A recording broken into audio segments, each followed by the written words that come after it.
నమస్కారం. కోట వినుత గారు ఒక సెల్ఫీ వీడియో రిలీజ్ చేశారు. అది మనం అందరం చూసాం.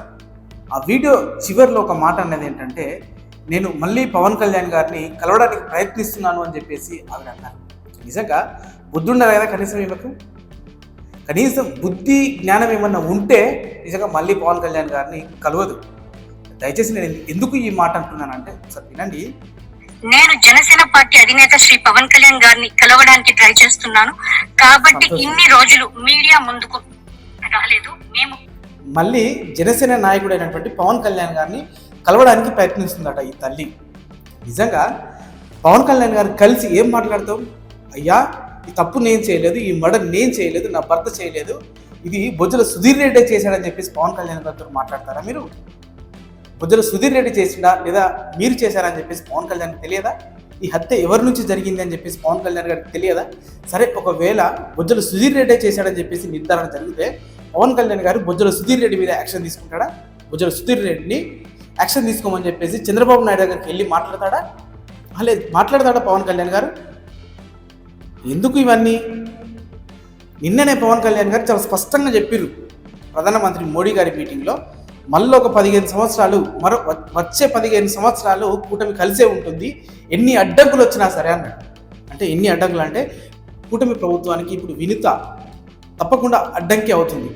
ఎందుకంటే ఇప్పుడు జనసేనలోకి మళ్ళీ వినుతను కనుక తీసుకుంటే అదే శ్రీకాళహస్తి నియోజకవర్గంలో బొజ్జల సుధీర్ రెడ్డి ఉంటాడు, వినుత కోట ఉంటుంది. కాబట్టి వీళ్ళిద్దరికి ఎప్పుడు ఎక్స్గానే ఉంటుంది. సో ఇప్పుడు వీళ్ళు ఎప్పుడు కూడా ఇంకా కలిసే అవకాశాలు ఉండవు. ఒకవేళ కలిసినా సరే పైగా మాట్లాడుకుంటుండొచ్చు, కానీ లోపల వీళ్ళిద్దరి మధ్య ఎప్పుడు వైరుధ్యం ఉండే ఉంటుంది. సో ఒకే నియోజకవర్గంలో వీళ్ళిద్దరిని పెడితే కూటమి ప్రభుత్వం కలిసి ఉండే అవకాశాలు అనేవి ఉండవు, గొడవలు అయ్యే అవకాశం ఉంటుందని చాలా స్పష్టంగా అర్థమవుతుంది. ఇక నెక్స్ట్ విషయానికి వస్తే, జనసేన క్యాడర్ మొత్తం మిమ్మల్ని వ్యతిరేకించింది, ఎస్పెషల్లీ వినుత కోటను వ్యతిరేకించింది. హత్య చేసిందని చెప్పేసి నిర్ధారణ కాకముందే జనసేన క్యాడర్ మొత్తం మాకు సంబంధం లేదు, ఒక హత్య చేసిన ఆవిడను మాకు రుద్దకండి, మేము మా పార్టీ నుంచి ఎప్పుడో సస్పెండ్ చేసాము, మా నాయకుడు చాలా విలువలు కలిగినటువంటి నాయకుడు, నిబద్ధత కలిగినటువంటి నాయకుడు, మా షరతుల ప్రకారం మేము ఆవిడను అంటే మా పార్టీ నుంచి మేము తొలగించేసాము, సస్పెండ్ చేసామని చెప్పేసి వాళ్ళు డైరెక్ట్గా దులిపేసుకున్నారు. కనీసం ఒక ఆడపిల్ల అని చేసి కూడా, కనీసం ఒక ఆడపిల్ల అని చెప్పి కూడా నీ పైన కనీసం కనికరం చూపించలేదు జనసేన క్యాడర్. అట్లాంటి జనసేన క్యాడర్లోకి నువ్వు మళ్ళీ వెళ్ళాలనుకుంటున్నావు, నువ్వు మళ్ళీ పవన్ కళ్యాణ్ గారిని కలవాలనుకుంటున్నావు అంటే అసలు నేను ఏమని చెప్పాలో అర్థం కావట్లేదు. ఎందుకంటే నిన్ను అసలు నిర్ధారణ కాకముందే మొట్టమొదటిగా జనసేన పార్టీకి సంబంధించిన క్యాడరే నిన్ను దోషి, నువ్వు నిందితురాలు అని చెప్పేసి నేను జనసేన క్యాడరే నిందించింది. ఫస్ట్ డిబేట్లలో కొన్ని 100 డిబేట్లు జరిగినాయి. 100 డిబేట్లు జరిగితే చాలామంది నేను సపోర్ట్ చేసుకున్న మాట్లాడారు, కానీ జనసేన క్యాడర్కి సంబంధించిన వాళ్ళే నేను వ్యతిరేకించి ఒక దోషి అన్నట్టుగా మాట్లాడుకొచ్చారు. వాస్తవానికి ఒక ఆడపిల్ల తన శరీరాన్ని ఫోటోలు తీసుకొని వీడియోలు తీసుకుని అమ్ముకుంటే ఏ ఆడపిల్ల ఊరుకుంటుందండి? మన ఇంట్లో అయితే మనం ఊరుకుంటామా? అంటే చేసింది నేరమే అయి ఉండొచ్చు చట్ట ప్రకారంగా, కానీ నిజంగా ఆ పని అనేది నిజంగా అది ఇంకా దాని గురించి మాట్లాడడం వేస్ట్. ఇంకా సరే, ఇంకా బొజ్జల సుధీర్ రెడ్డి ఏమంటున్నాడంటే, నన్ను కోట వినుత డబ్బులు అడిగింది అని చెప్పేసి బొజ్జల సుధీర్ మాట్లాడుకొచ్చింది. ఒక ప్రెస్ మీట్లో బొజ్జల సుధీర్ వినుత కోట నన్ను డబ్బులు అడిగింది అని చెప్పేసి మాట్లాడుకొచ్చింది. నిజంగా వినుత కోట డబ్బులు అడిగినందుకైనా మన బొజ్జల సుధీర్ రెడ్డి ఈ కథ అంతా చేసాడు, అంటే చేయించాడు. వాస్తవానికి మన రాయుడు ఆ ఒక వీడియో క్లిప్లో బొజ్జల సుధీర్ రెడ్డి ఇవన్నీ చేయించాడని చెప్పేసి మాట్లాడుకొచ్చాడు. మరి దాన్ని బొజ్జల సుధీర్ రెడ్డి ఖండించాడు. ఇది జస్ట్ ఏఐ వీడియో అని చెప్పేసి, నా పైన అంటే నా పేరును ఖరాబ్ చేయాలి అని చెప్పేసి, నేను ఇప్పుడు అభివృద్ధి చేస్తున్నాను, ఈ అభివృద్ధిని ఆపడానికి మాత్రమే ఇట్లాంటి కక్షపూరితమైన వీడియోలు రిలీజ్ చేస్తున్నారని చెప్పేసి, ఇది ఒక ఏఐ వీడియో అని చెప్పేసి బొజ్జల సుధీర్ రెడ్డి ఖండించాడు. ఖండించిన దాంట్లో చివరిగా ఆయన మాట్లాడింది ఏంటంటే, వినుత కోట నేను డబ్బులు అడిగింది అని చెప్పేసి ఆయన మాట్లాడుకొచ్చాడు. ఒక మాట ఆయన మాట్లాడింది మనం విందాం. ఆ రోజు పవన్ కళ్యాణ్ గారు వచ్చి మాకు మద్దతు తెలిపి అందరికి చేసి తర్వాత కూడా బిఫోర్ కూడా గౌరవప్రదంగా బిహేవ్ చేసాం. ఎక్కడ కూడా మేము తప్పు చేయలేదు. ఇంకా కూడా ఆమె అయితే మా కోసం పని చేయాలి. మొత్తం కాళహస్తిలో ఎవరినన్నా పోయి మైక్ పెట్టి అడగండి. ఆవిడ కానీ ఆవిడ భర్త చూడండి, బొజ్జల సుధీర్ రెడ్డి నా గురించి ఆవిడ పని చేయలేదు అని చెప్పేసి మాట్లాడుతున్నాడు కదా. నా కోసం పని చేశారా అని కనుక్కోండి. చేయలే. వచ్చినప్పుడు మేము ఇంటికి పోయినప్పుడు మాట్లాడినప్పుడు కూడా నన్ను డబ్బులు అడిగారు. ఈయన లోపల మా అంతా డబ్బులు ఇచ్చారు, మాకు 7 సంవత్సరాల లోపలికి వెనక తిరిగి ఏ రోజు కూడా మాకు పని చేయలేదు. వినుత కోట డబ్బులు అడిగింది, ఆ స్తోమత మాకెక్కడుంది అని చెప్తే ఆమె మా గురించి పని చేయలేదని చెప్పేసి వినుత కోట మీద అబండాలు అనొచ్చా, మరి ఆరోపణలు అనొచ్చా, మరి ఏమనొచ్చో తెలియదు కానీ మరి ఇది చూద్దాం. మరి ఇది బొజ్జల సుధీర్ రెడ్డి మాట్లాడింది. దీనికి వినుత కోట ఒక ఆడియో లీక్ బయటకు వచ్చేసింది. దీనికి సంబంధించినటువంటి ఒక ఆడియో అనేది బయటకు వచ్చింది. దాన్ని వినే ప్రయత్నం చేద్దాం. నిజంగా ఈ ఆడియోలో వినుత కోట ఎంత ఉదాసంగా మాట్లాడుతుందంటే నిజంగా ఈ ఆడియో విన్న తర్వాత అనిపిస్తుంది అసలు జనసేన పార్టీకి కానీ టీడీపీ పార్టీకి వినుత కోట అవసరం లేదు అన్నట్టుగానే ఉంది. అట్లనే అనిపిస్తుంది. అసలు వినుత కోట ఆ పార్టీకి అవసరం లేదన్నట్టుగానే, వినుత కోట యొక్క క్యాంపెయినింగ్ అనేది అసలు అవసరం లేదు అన్నట్టుగానే, వినుత కోట పార్టీకి ఒక చీడపురుగు లాగానే ఉంది అన్నట్టుగా వాళ్ళ మాటలలో అర్థమవుతుంది. వాళ్ళ మాటలు కాదు, వినుత కోట మాటలలోనే మనకు అర్థమవుతుంది.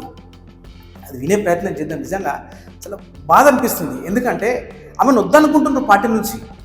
నిజంగా ఆమెను వద్దనుకుంటున్నారు. అసలు ఎందుకుందిరా పార్టీలో అన్నట్టుగానే చూస్తున్నట్టుగానే అనిపిస్తుంది. అంటే ఇంతకంటే అవమానం నిజంగా ఎవరికి అవుతుంది చెప్పండి? మంచి జీవితాన్ని వదిలేసుకొని, మంచి అమెరికా లైఫ్ని వదిలేసుకొని ఇక్కడ ప్రజల గురించి ఎవరో ఇట్లా ఊగిపోయే నాయకుడి మాటలు పట్టించుకొని జీవితాన్ని ఖరాబ్ చేసుకుంది. నిజంగా నెలకు 40 లక్షల రూపాయల శాలరీ అని చెప్పేసినటువంటి మంచి ఉద్యోగం వదిలేసుకొని ఇక్కడ జీవితాన్ని ఖరాబ్ చేసుకోవడం కాకపోతే ఇంకేంటి చెప్పండి? అందుకనే రాజకీయ నాయకుల మాటలు నమ్మి కనుక మోసపోవద్దు నిజంగా.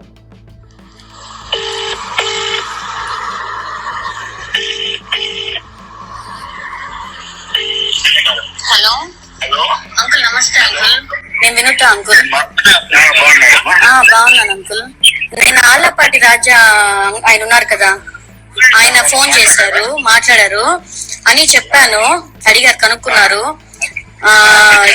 నేను రోజు మీరు చూస్తున్నారా, క్యాంపెయిన్ చేస్తున్నాము, బలంగా చేస్తున్నాం మీ క్యాండిడేట్ కంటే. నన్ను అయినా కూడా పిలవట్లేదు. బాలకృష్ణ మీటింగ్ కి పిలవలేదు, దేనికి పిలవట్లేదు. ఈ రోజు అంకుల్ బలిజ మీటింగ్ జరుగుతుంది. ఆర్గనైజర్ ఎవరో వదిలేయండి, పల్లమాల సుధాకర్లే అంకుల్, వదిలేయండి, తెలుసు మనకు కూడా. నా పేరు లేదు అంకుల్, నేను బలిజరాని కాదా? లేదు. చూడండి ఎంత అన్యాయం చూడండి. అంటే ఇంతకు మించిన దిగజారుతనం ఉంటుందా టీడీపీ ప్రభుత్వాన్ని, బొజ్జల సుధీర్ రెడ్డిది? అంకుల్ నేను ఇన్విటేషన్ మీకు పంపిస్తా చూడండి.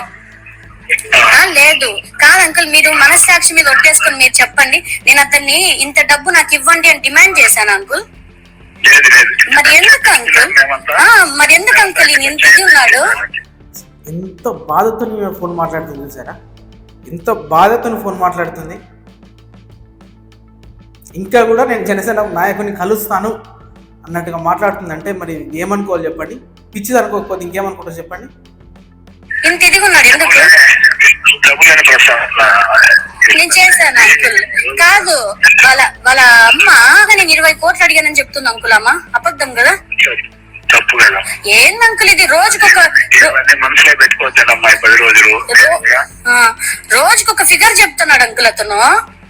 రోజుకొక ఫిగర్. ఏందంకుల్ నాకంటూ ఒక మనస్సాక్షి, సెల్ఫ్ రెస్పెక్ట్ ఉండదా అంకుల్? నాకు మిమ్మల్ని ఇది ఒక క్వశ్చన్ అడగాలనిపిస్తుంది. నాకు ఇంత ఇవ్వు, ఇన్ని కోట్లు ఇవ్వు అని డిమాండ్ చేశానా? ఏందంకుల్ ఇది?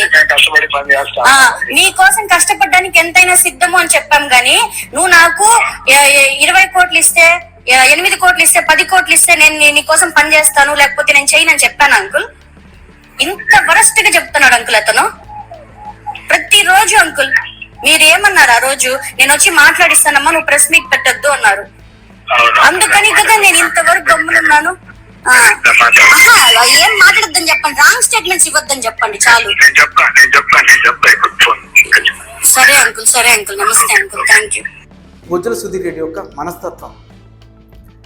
నన్ను డబ్బులు అడిగిందని చెప్పేసి ఆయన అన్నాడు, నన్ను డబ్బులు అడగలేదు అని చెప్పేసి ఇంకొక టీడీపీ నాయకుడు చెప్పాడు, నువ్వు డబ్బులు అడగలేదని చెప్పేసి.